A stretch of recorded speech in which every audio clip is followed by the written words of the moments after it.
በአንዳንድ ቤተ እምነቶች ሰዎች እንደ ግለሰብም እንደ ተቋምም እንደ ህዝብም የሚያቀርቧቸውን ጥያቄዎች እኛ ማስተናገድ እንደማንችል አድርጋችሁ የምታስቡ አላችሁ።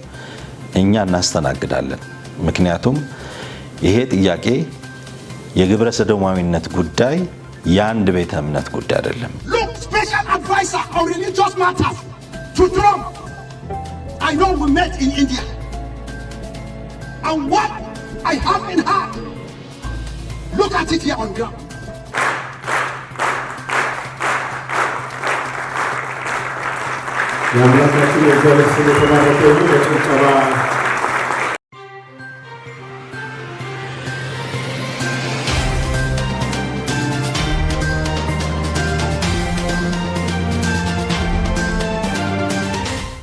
ጂኤምኤም ቴሌቪዥን ከተመሳሳይ ጾታ ጋብቻ ጋር በተገናኘ መልኩ በወንጌል አማኞች ማህበረሰብ ቅሬታ የሚቀርብባቸው መንፈሳዊ ተቋማትን አስመልክቶ ምንም አይነት ሽፋን እንደማይሰጥ አስታወቀ።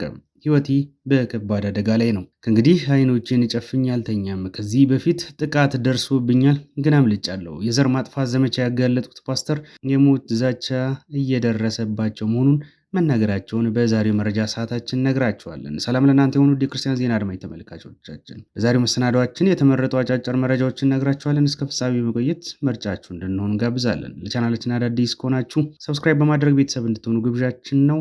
አብራችሁን ቆዩ። አስቀድመን የምንነግራችሁ መረጃ በሀገራችን ካሉ የመንፈሳዊ ሚዲያዎች መካከል በመረጃ ፍሰትና በሚዛናዊነትን ለመስራት የኛው የጂኤምኤም ቴሌቪዥን ጣቢያ ያወጣውን መግለጫ ይመለከታል።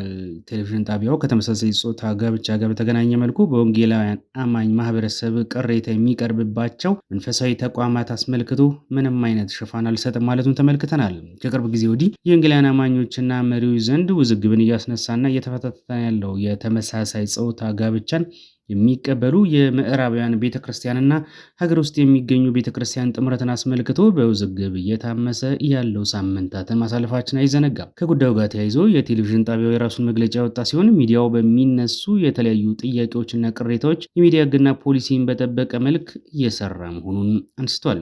የሚዲያ ተቋማት ትልቁ ኃላፊነት ሚዛናዊነት የሚባል አሰራር አላቸው። በአንዳንድ ተቋማቶች ውስጥ ሚዛናዊነት የጎደለው አሰራር ሊኖር ይችላል። በሚዲያ ተቋማቶች ውስጥ ግን ትክክለኛ የሚዲያ ፖሊሲ፣ የጋዜጠኝነት መርህ፣ ሚዛናዊነት የሚባል የመርህ አሰራር አለው። ሚዛናዊነት ማለት ከሁለት ወገን የሚቀርቡ እውነታዎችን ለህዝብ ማድረስና ህዝብ እንዲዳኛቸው ማድረግ ማለት ነው። አንዳንድ ተቋማቶች ውስጥ የሚሰሩ ሰራተኞችም ሆኑ ወይም ደግሞ ከዛ ተቋማትም ውጪ በዛ ተቋም ውስጥ ተበድለናል ብለው የሚሉ ሰራተኞች ሲኖሩ ሰራተኞቹ የተበደሉበትን ምክንያት እንዲናገሩ የማድረግ ያ ተቋም ደግሞ የተበደሉበትን ምክንያት ደግሞ ትክክለኛውን ነገር እንዲናገር ማድረግ፣ ይሄ በሚዲያ አሰራር ፖሊሲ ውስጥ በሴኩላርም በመንፈሳዊም የተፈቀደ ትክክለኛና ተገቢ አሰራር ነው። እኛም እንደ ጂኤምኤም በወንጌላውያን አማኞች ዘንድ ቅሬታ አለን፣ ጥያቄ አለን ብለው የሚሉ ሰዎች ጥያቄያቸውን፣ ቅሬታቸውን በአግባቡ የማስተናገድ ኃላፊነት አለብን። የሚዛናዊነት አሰራርን መርህ ስለምንከተል ማለት ነው። ነገር ግን ደግሞ እነዚህ ሰዎች ቅሬታቸውን፣ ጥያቄያቸውን ወይም ደግሞ ብሶታቸውን፣ ሀዘናቸውን የገለጹበትን ብቻ አይደለም የምናስተላልፈው። ብሶታቸውን፣ ቅሬታቸውን፣ ጥያቄያቸውን ካለው አካል ጋር ደግሞ በመነጋገር ለነዛ ጥያቄዎች፣ ለነዛ ቅሬታዎች ያ ቅሬታ አለብን ብለው የጠየቁትን አካል ምላሽ እንዲሰጥ የማድረግ ስራ እንሰራለን። ይሄ በአንድ የሚዲያ ተቋም አሰራር ውስጥ ትክክለኛና ተገቢ አሰራር ነው። እኛ የምንሽረው፣ እኛ የምናሻሽለው፣ እኛ የምንለውጠው አይደለም። በማንኛውም ማህበረሰብ ዘንድ በመንግስትም ጭምር ህዝቦች ቅሬታ ሲኖራቸው ለሚዲያ ተቋማት ቅሬታቸውን የማቅረብ፣ ሚዲያ ተቋማት ደግሞ የሚመለከተውን ክፍል አነጋግረው ምላሽ የመስጠት ኃላፊነት አለባቸው። የተቋቋሙበትም ዓላማ አንዱ ይሄ ስለሆነ ማለት ነው። ሚዛናዊነት የሁሉም የሚዲያ ተቋማት አሰራር ነው፣ በዓለም አቀፍ ደረጃ ያሉትም ጭምር ማለት ነው። ስለዚህ በየትኛውም ቤተ እምነትም ይሁን ቤተ ክርስቲያንም ይሁን ካውንስልም ይሁን አብያተ ክርስቲያናትም ይሁን ሰዎች ቅሬታ ካላቸው፣ ምዕመናን ቅሬታ ካላቸው፣ አብያተ ክርስቲያናት መሪዎች ቅሬታ ካላቸው፣ ምዕመን ቅሬታ ካለው የሚመለከተውን ክፍል አናግረን ምላሽ መስጠት እንደ ሙያ ግዴታም ጭምር እንደ ሙያ ስነ ምግባርም ጭምር የምንገደድበት ትክክለኛ አሰራር ነውና ይህንን ማናችሁም የቤተ እምነት መሪዎችም ሆነ በተለያየ አመራር ሂደት ውስጥ ያላችሁ አመራሮች ልታውቁት ልትገነዘቡት የሚገባ ነው። ይህንንም ታጡታላችሁ ብለን አናስብም። መግለጫውን የሰጡት የቴሌቪዥን ጣቢያው ሚዲያ ዳይሬክተር አቶ መሳይ አለማየሁ እንደተናገሩት ቴሌቪዥን ጣቢያው ከመሰረታው አንስቶ ከወንጌላውያን ጋር ጤናማ ግንኙነት ያለው ተቋም መሆኑን በመጥቀስ ከተመሳሳይ ጾታ ጋብቻ ጋር በተያያዘ በወንጌል አማኞች ቅሬታ የሚቀርብባቸው ተቋማት አሊያም እርማት እንዲወስዱ የሚጠየቅባቸውና በሚዲያው ምላሽ እንዲሰጥባቸው ተጠይቀው ፈቃደኛ ባልሆኑ የሚዲያው አሰራርና ፖሊሲ በማይቀበሉ ቤተ እምነቶችና ልዩ ልዩ አገልግሎቶች የሚሰጡ ቤተ እምነቶች እንደማያስተናግድ ተናግረዋል። ከዚህ ከተመሳሳይ ጾታ ጋር በተያያዘ በሀገራችን ውስጥ በአንዳንድ ቤተ እምነቶች ውስጥ እንደዚህ አይነት ቅሬታዎች እየተነሱ ቤተ እምነቶቹ ደግሞ የተነሳውን ቅሬታ እየፈቱ ያሉበት ሁኔታ ነው ያለው። ይሄ አሰራር ወደፊትም መቀጠል ያለበት ነው። ሰዎች ቅሬታቸውን፣ ጥያቄያቸውን ለቤተ እምነት ማቅረብ፣ ቤተ እምነቱ ደግሞ ለዛ ፈጣን ምላሽ መስጠት ተገቢ የሆነ አሰራር ነው። እንደ ሚዲያም እኛ ይህንን አፕሪሼት እናደርጋለን። እንደ ሚዲያ ይህንን አሰራር ደግሞ እንቀበላለን፣ እናስተናግዳለን። ነገር ግን በአንዳንድ ቤተ እምነቶች ሰዎች እንደ ግለሰብም እንደ ተቋምም እንደ ሕዝብም የሚያቀርቧቸውን ጥያቄዎች እኛ ማስተናገድ እንደማንችል አድርጋችሁ የምታስቡ አላችሁ። እኛ እናስተናግዳለን። ምክንያቱም ይሄ ጥያቄ የግብረ ሰዶማዊነት ጉዳይ የአንድ ቤተ እምነት ጉዳይ አይደለም። የሀገር ጉዳይ ነው። የትውልድ ጉዳይ ነው። የቤተሰብ ጉዳይ ነው። የግለሰብ ጉዳይ ነው።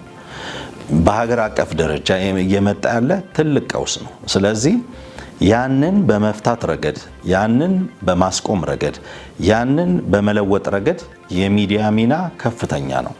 ከአንድ ቤተ እምነትም የበለጠ፣ ከአንድ ግለሰብም የበለጠ፣ ከተወሰነ ማህበረሰብም የበለጠ ትልቅ ኃላፊነት ያለው ሚዲያ ነው። በሚዲያችን እስካሁን በዚህ ርዕሰ ጉዳይ ላይ በጣም ብዙ ሰርተናል። በጣም ብዙ ግንዛቤ የሚያስጨብጡ የተለያዩ አሰራሮችን ለሕዝባችን አድርሰናል። አሁንም እናደርሳለን። ነገር ግን ይህንን ስናደርስ እንደ ሚዲያ ያለብንን ኃላፊነት በተገቢውና ሕግን በተመለከተ ስርዓት ባለው መልኩ መወጣት እንዳለብን ልትገነዘቡ፣ ልትረዱን ይገባል። ምክንያቱም ከአንድ ቤተ እምነት፣ ከአንድ ህብረት፣ ከአንድ አብያተ ክርስቲያናት፣ ከአንድ ግለሰብ፣ ከብዙ ስብስብ ይልቅ እኛ በሚዲያ የምንደርሳቸው ሰዎች ሰፊ ናቸው። ስለዚህ ያንን ሰፊ ተደራሽነት ያለውን ህዝብ የማስተማር፣ የማሳወቅ፣ የማንቃት፣ እንዲመለስ የማድረግ፣ ግንዛቤ የማስጨበጥ ትልቅ ኃላፊነት አለብን። ስለዚህ ይህንን ኃላፊነትን በተገቢው መንገድ እንወጣለን። ከዚህ በኋላ ግን ባለን አሰራር ከተመሳሳይ ጾታ ወይም ከግብረ ሰዶማውያን ጋር በተያያዘ በተለያየ መንገድ በቤተ እምነት፣ በቤተ ክርስቲያን፣ በግለሰብ፣ በሚኒስትሪ ጥያቄ ኖሮት ቅሬታ ኖሮት ወደ እናንተ የመጣን ወይም ደግሞ በሚዲያ በአደባባይ በይፋ ነገሩን ያወጀን ማንኛውንም ማህበረሰብ እንደ ወንጌላውያን እንደ ሚዲያ ትክክለኛ መረጃ አጥጋቢ ምላሽ የሚያሰጠው ጉዳይ እንደሆነ ከተረዳን ከፖሊሲያችን አንጻር ከእናንተም ደግሞ ከምትከተሉት መርህ አንጻር ያንን ተናበን ለህብረተሰቡ ይፋ የማድረግን ስራ እንሰራለን።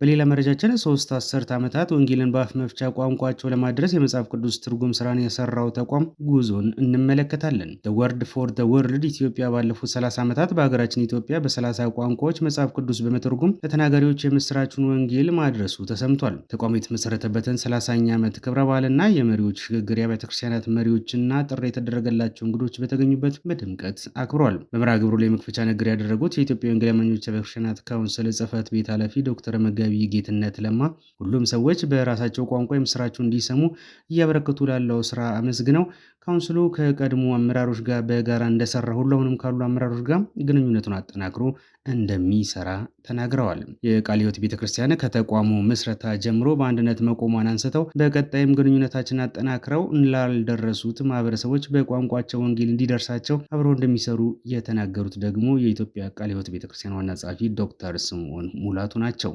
በ1987 ዓ.ም በኢትዮጵያ ስራውን የጀመረው The Word for the World የእግዚአብሔር ቃል ህዝቦች ሁሉ እግዚአብሔር በሰጣቸው ቋንቋ ተደርሶ ማየት የሚል ራዕይ ያለው ሲሆን ባለፉት 30 ዓመታት ከናይጄሪያ ቀጥሎ በኢትዮጵያ ከፍተኛ ስራ መስራቱን በመድረኩ ተገልጿል። ተቋሙ በደቡብ አፍሪካ እንደተጀመረ የሚያነሱት The Word for the World ቦርድ ሰብሳቢ የሆኑት አቶ ጠንከር ቴኒ ባለፉት 30 ዓመታት በ8 ቋንቋዎች ሙሉ መጽሐፍ ቅዱስ፣ በ16 ቋንቋዎች የአዲስ ኪዳን መጽሐፍ ቅዱስ እንዲሁም በቀሪዎቹ ደግሞ በድምፅ ተቀርጾ ለማህበረሰብ በራሳቸው ቋንቋ እንዲደርስ መደረጉን ጠቅሰው በቀጣይ አጠንክረው እንደሚሰሩ ለክርስቲያን ዜና ተናግረዋል። ባለፉት 30 ዓመታት በኢትዮጵያ በ30 ቋንቋዎች የመጽሐፍ ቅዱስ ትርጉም ስራ አከናውነናል። ከነዛ ውስጥ 8 ሙሉ መጽሐፍ ቅዱስ በ8 ቋንቋዎች ተተርጉሞ ታትሞ ለብዙ ህዝቦች እንዲደርሱ ተደርገዋል። በ16 ቋንቋ አዲስ ኪዳን ተተርጉመው ታትመው እና ደግሞ በድምጽ ደግሞ ተቀርጸው ለሰዎች እንዲደርሱ ተደርገዋል። ከዚህ ከኢትዮጵያ የጀመረው ስራ አገልግሎት ሰፍቶ አሁን ኖርዘርን አፍሪካ የሚል አካባቢ ደርሶ በ126 ቋንቋዎች በ10 ሀገራት በነዛ ቋንቋዎች የትርጉም ስራ እየተሰራ ይገኛል ማለት ነው።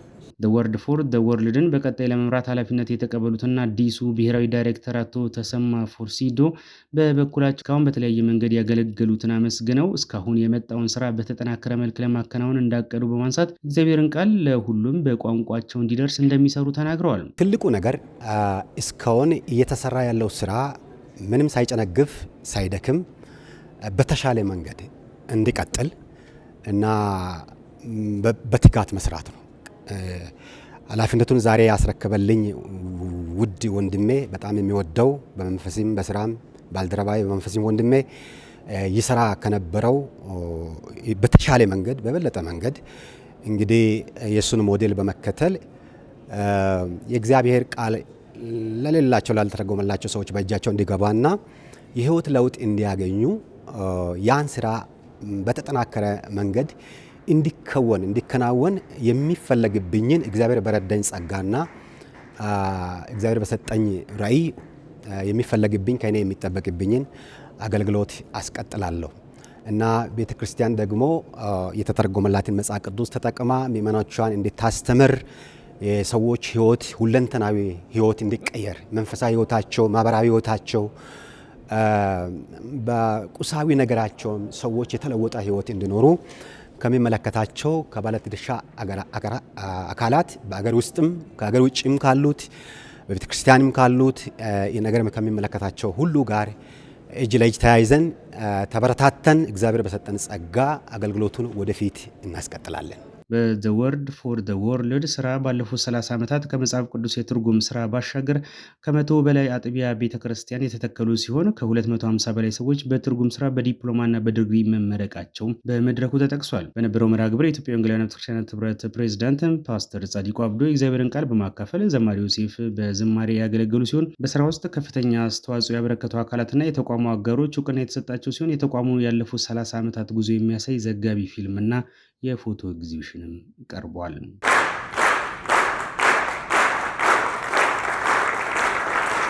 የአምላካችን የእግዚአብሔር ስም የተባረከ ይሁን። በጭብጨባ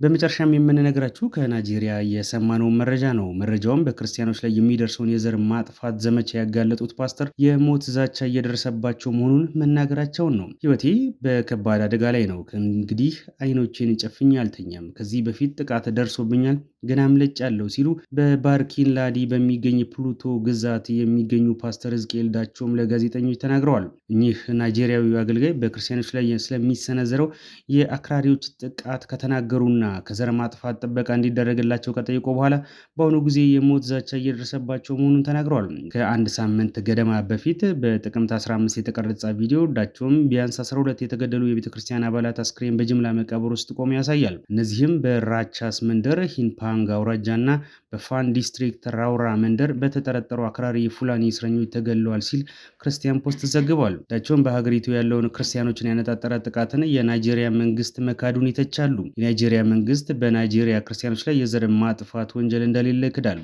ነገር ግን ዛሬ የተገደሉትን አስክሬኖችን ተመልከቱ ሲሉ ለዓለም ጥሪ ያደረጉበት ቪዲዮ ሲዘዋወር መሰንበቱ የቅርብ ጊዜ ዘገባ ነው። ዳቸውም በተጨማሪ በባርኪላዲ በሚገኝ ክርስቲያኖች ላይ ስለተፈጸሙ ጥቃት ሪፖርት ምላሽ ባለመስጠታቸው ከከሰሷቸው በኋላ ከወታደራዊ ባለስልጣናት የተሰነዘረባቸው ዛቻን ጨምሮ በቪዲዮና በዘር ማጥፋት ክስ ምክንያት የሞት ዛቻ እየደረሰባቸው መሆኑን ጠቁሟል ሲል ዴይሊ ፖስት ዘግቧል። ምንም እንኳን የሀገሪቱ መንግስት የሚደርሰውን ስደት ቢክደም የአሜሪካው ፕሬዝዳንት ዶናልድ ትራምፕ በቅርብ ሳምንት ናይጄሪያ በክርስቲያኖች ዜጎች ላይ የሚፈጸመው ስቃይ ችላ ብላለች በማለት ከወነጀሉ በኋላ የመከላከያ ሚኒስቴር ለወታደራዊ እርምጃ እንዲዘጋጅ ማዘዛቸው አይዘነጋም። ናይጄሪያ ይህንን የዶናልድ ትራምፕን ውንጀላ በተደጋጋሚ አስተባብላለች።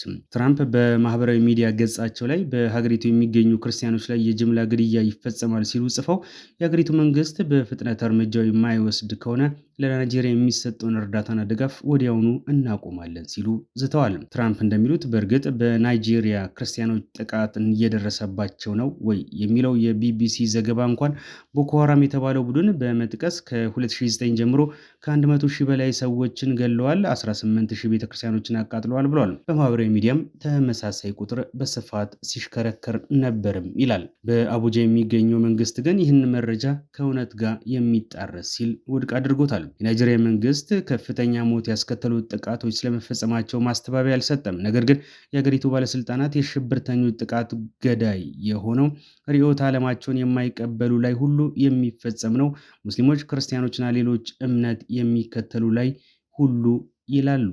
የናይጄሪያ የደህንነት ጉዳይ ተንታኝ የሆነችው ክርስቲያን አኒ በክርስቲያኖች ላይ ጥቃት ሲሰነዘር የነበረው ሽብር የመፍጠር ሰፊ ስልት አካል ሆኖ እንጂ ክርስቲያኖችን ሆን ተብሎ ጥቃት እየደረሰባቸው የሚሉ መረጃዎችን ማረጋገጥ አይቻልም ትላለች። በኦፕን ዶርስ የ2025 መረጃ መሰረት ናይጄሪያ ለክርስትና አስቸጋሪ ከሆኑ 50 ሀገራት መካከል እጅግ አስቸጋሪ በመባል በ7ኛ ደረጃ ላይ ትገኛለች። ለዛሬ ልንነግራችሁ ወደድናቸው መረጃ በዚሁ ቋጨን። በሌላ አዳዲስ መረጃዎች በድጋሚ እስክንገናኝ ቻናላችንን ሰብስክራይብ በማድረግ ቤተሰብ እንድትሆኑ ያላችሁንም ማስተያየት በኮመንት ላይ እንድታስቀምጡ እንጋብዛችኋለን። ሰላም።